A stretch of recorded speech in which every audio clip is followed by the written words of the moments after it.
কথা শুনলো কোনো বাড়ি থেকে পাহাড়ে গেলে ওই দিন তোমার বাড়ি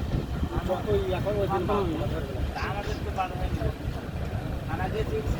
রাতে রাতে দিয়ে গেছি না বলছে কাজ করতে পয়সা দিবে